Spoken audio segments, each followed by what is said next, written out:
ఆరోగ్యవంతమైన సమాజ నిర్మాణానికి యోగానే ఉత్తమ మార్గమని రాజమండ్రి ఎంపీ దగ్గుబాటి పురంధరేశ్వరి అన్నారు. 12వ అంతర్జాతీయ యోగా దినోత్సవం సందర్భంగా ఆదివారం కోటిలింగాల ఘాట్లో ఆయుష్ శాఖ, రాజమహేంద్రవరం మున్సిపల్ కార్పొరేషన్, జిల్లా యంత్రాంగం సంయుక్త ఆధ్వర్యంలో నిర్వహించిన యోగాంధ్ర కార్యక్రమంలో ఆమె ముఖ్య అతిథిగా పాల్గొని యోగాసనాలు చేశారు.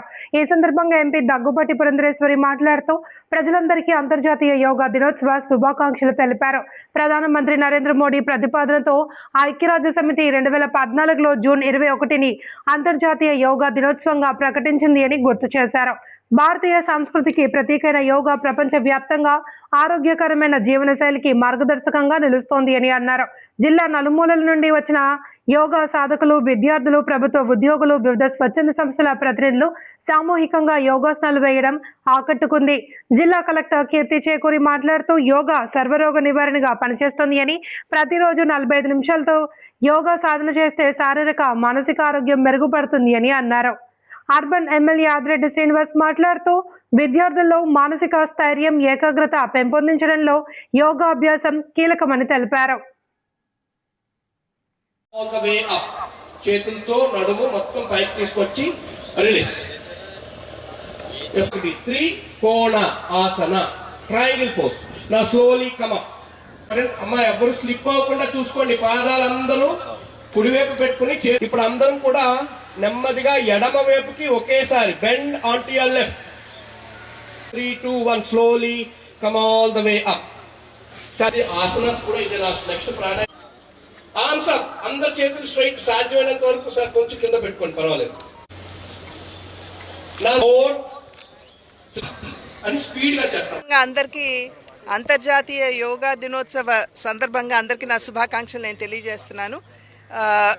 మన వారసత్వ సంపద అయినటువంటి యోగాతో మనకున్నటువంటి అవినాభావ సంబంధం మర్చిపోతున్నటువంటి సందర్భంలో నరేంద్ర మోడీ గారు యోగా యొక్క ప్రాధాన్యతని, ప్రాముఖ్యతని తెలియజేస్తూ వారు ఐక్యరాజ్య సమితిలో ఈ విషయాన్ని పెట్టడం జరిగింది.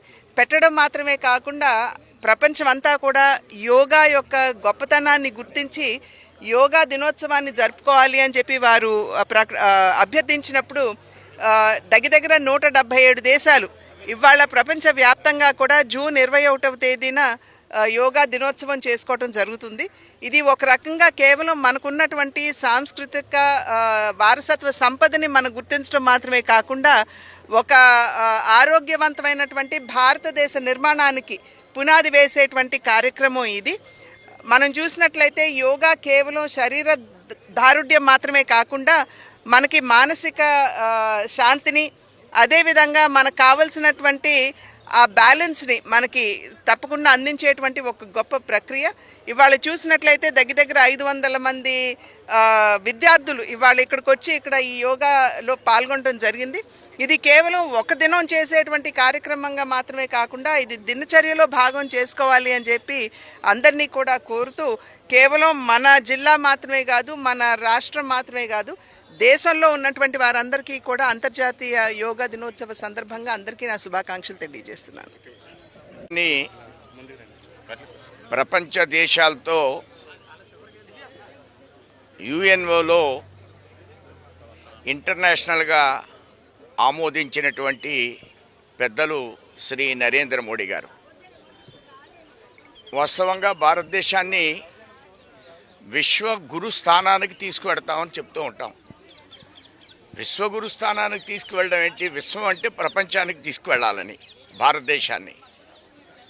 అంటే ఈ యోగాతో ప్రపంచ దేశాలన్నీ కూడా భారతదేశం విశ్వగురు స్థానంగా అంగీకరించాయి. అందరికీ అర్థం కావాలి. ఇది యోగాతో ప్రపంచం అంతా కూడా భారతదేశాన్ని విశ్వగురువుగా అంగీకరించాయి. యోగాని ఇంటర్నేషనల్ డేగా వాళ్ళు ఎప్పుడైతే ఆమోదించారో భారతదేశం విశ్వగురు స్థానానికి వెళ్ళింది. ఇప్పుడు మన ప్రధానమంత్రి కూడా విశ్వగురువుగా ఖ్యాతింపబడ్డారు. మన ప్రధానమంత్రి విశ్వగురుగా ఖ్యాతింపబడ్డారు. మొన్న ట్రంప్ ఎవరో ఒక నా ఫోటో దించేటప్పుడు చాలా ఇబ్బందులకు గురి చేశారని ఆ దేశం అంతా కూడా వ్యాఖ్యానించింది. కానీ మోడీ ఏ దేశానికి వెళ్ళినా ఆ దేశ ప్రధానమంత్రితో ఆలింగనం చేసుకోవడం, ఆప్యాయతతో ఉండడం, ఇదే విశ్వగురు స్థానం. సర్వే జన సుఖినో భవంతు అని చెప్పినటువంటి దేశం భారతదేశం. దీంట్లో అర్థం ఈ యొక్క యోగా విశ్వగురువుగా మనం అందరం కీర్తించాలి. Thank you.